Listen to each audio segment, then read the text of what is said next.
ఓ చలి రాత్రి అది ఉత్తరప్రదేశ్ ప్రయాగ్రాజ్లోని మోతీలాల్ నెహ్రూ మెడికల్ కాలేజ్. అక్కడ ఫ్రీజర్ గదిలో కొన్ని శవాలున్నాయి.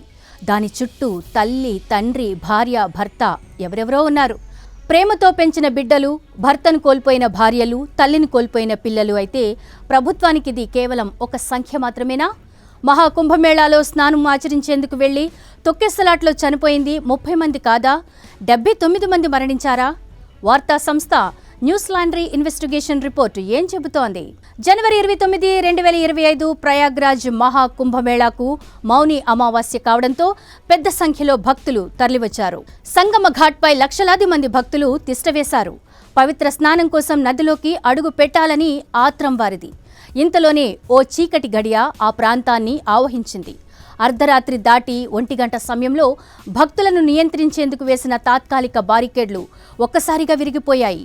ఒకరినొకరు తొక్కుకుంటూ ముందుకు వెళ్లారు. బిడ్డలు తల్లిదండ్రుల చేతుల నుండి జారిపోయారు. స్త్రీలు, వృద్ధులు నేలపై పడిపోయి నిస్సహాయంగా అరుస్తున్నారు. నిమిషాలు గడిచే కొద్దీ వేల మంది నేల మీద పడి నిశ్శబ్దంగా ఉండిపోయారు. చాలాసేపటి తర్వాత వారిని ఆసుపత్రులకు తరలించారు.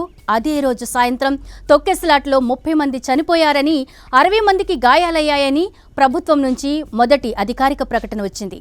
కానీ ఈ లెక్కలు నమ్మేలా లేవని ప్రతిపక్షాలు మొదటి నుంచి ఆరోపిస్తూ వచ్చాయి. మరోవైపు న్యూస్ లాండ్రీ జర్నలిస్టులు ప్రయాగ్రాజ్కు వెళ్లారు. 3 రోజుల పాటు ఆసుపత్రులు, పోలీస్ స్టేషన్ల చుట్టూ తిరిగారు. అన్ని మృతదేహాలను మోతీలాల్ నెహ్రూ మెడికల్ కాలేజ్కి తరలించామని ప్రభుత్వమే ప్రకటించడంతో అక్కడే అసలు నిజం తెలుసుకోవాలని ప్రయత్నించారు. న్యూస్ లాండ్రీ రిపోర్టర్ల ప్రకారం జనవరి 29న అంటే తొక్కిసలాట జరిగిన రోజు 69 మంది చనిపోయినట్లు ఆసుపత్రి లిస్టు చెబుతోంది. వీరిలో 10 మంది పురుషులు, మిగతా 59 మంది మహిళలు ఉన్నారు. వీరంతా ఇతర కారణాలతో చనిపోయి ఉండొచ్చు కదా అని మరికొందరు ప్రశ్నిస్తున్నారు. అయితే ఇక్కడే మరో విషయాన్ని న్యూస్ లాండ్రీ బయటపెట్టింది. సాధారణంగా ఎవరు చనిపోయినా డాక్టర్లతో పోలీసులు పోస్టుమార్టం చేయిస్తారు. కానీ ఈ మృతదేహాలకు పోస్టుమార్టం నిర్వహించలేదు.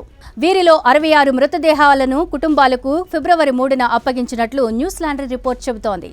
3 శవాలు ఇప్పటికీ గుర్తు తెలియని విధంగా ఉన్నాయి. ప్రభుత్వం పోస్టుమార్టం జరిపిస్తేనే అసలు మరణ కారణం బయటపడుతుంది.